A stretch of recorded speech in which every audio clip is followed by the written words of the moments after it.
Hey yo, what is up guys? It's your boy Scurvy, and today we're going to be looking at a Dr. Phil episode. Let's get into it. Is touching the truth.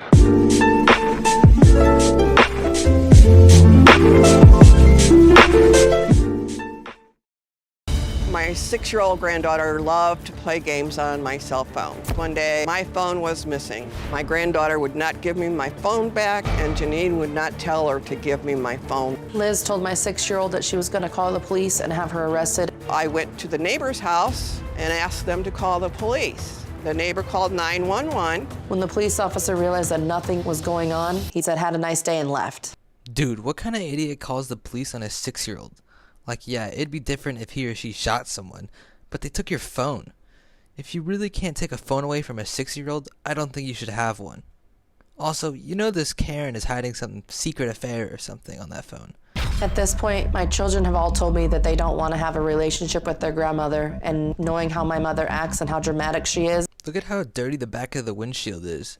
And what are all those numbers on it? This lady is definitely crazy. I don't blame them.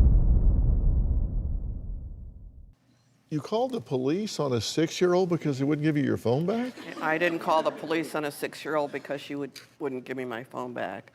I called the police because my daughter refused to have her daughter return my phone. She knew exactly where it was. I didn't know where it was. I had asked her several times, give Alma her phone so that she'll leave the room and you can just stay in here with me. And you scared her, you terrified her. In fact, to this day, every time she sees a police officer, she cowers a little bit. She thinks that they're there for her. Way to go. You gave a 6-year-old PTSD. Send her to the ranch already. She literally told me she does not want to see you because you called the police on her. You called the cops on a 6-year-old? I didn't call. Yes, you did. Now, don't play semantics with me. You called the cops on a 6-year-old. I wanted my phone, Dr. Phil. She had looked on my phone. She had read through all my text messages. I felt very violated. How do you feel violated when a 6-year-old is looking through your text messages? She probably is just trying to find the games. You And gave the phone to the kids And you unlocked. thought that was a police matter. I told them it's not an emergency. But you I called told them it's 911, which is an emergency number. 911 is the emergency number. If it's not an emergency, call the non-emergency number. This is clearly the result of not having natural selection. I really don't want to argue with you about it. It's just, Well, I wouldn't either if I were you. I don't want to argue about it. You can't argue about it. Do a quick Google search and you'll see the 3-digit telephone number 911 has been designated as the universal emergency number for citizens throughout the United States to request emergency assistance. Come on, I mean, I'm just talking about common sense here. If you guys are living in a place that is really a bad mess. Well, let me ask you this, Dr. Phil. If she thought it was so deplorable, why'd she even move in? And then why did she complain when we asked her to leave? Well, let me ask you this question.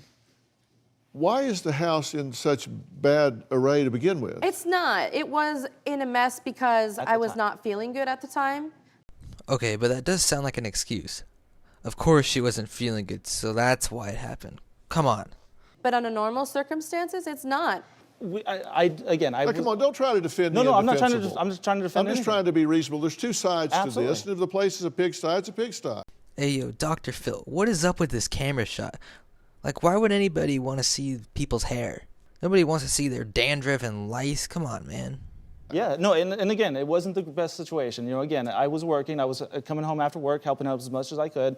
We had a 13-year-old who, after school, she was helping. And again, we had another person in the house who was supposed to be helping, but wasn't pulling their weight. Because of that, you know, again, obviously, Liz likes to always be the victim in a lot of situations. What will happen is she'll make up a situation such as, What the heck is that eye roll?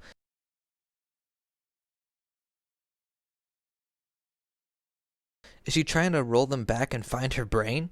Because I can tell you it's not there. you know, again, she didn't call the police, yet she just admitted she called the police. You know, she went next door. I didn't give them the local number. You know, it wasn't an emergency, and yet they responded in an emergent fashion. She always comes up with these stories and somehow is the victim of these situations that she creates herself. I am the fucking victim. Gotcha, I'll get that in a minute. Now answer my question. Yes, sir. Why are you raising 4 children in a house that is in such disarray? You weren't feeling good? Got it.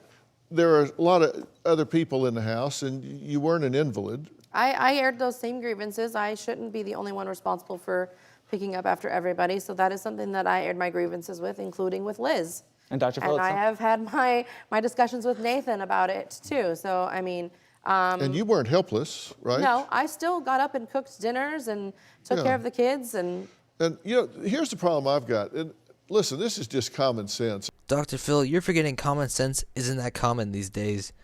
Do you know how many idiots there are in the world? And I see a lot of stuff sitting up here. Sure. And you guys are calling in the government to your family. You don't want to be doing that. No. yeah, and that's exactly why we'd had enough with Liz. That was a pretty sucky ending, but that's how life is sometimes. Anyways, guys, thanks for watching. Peace.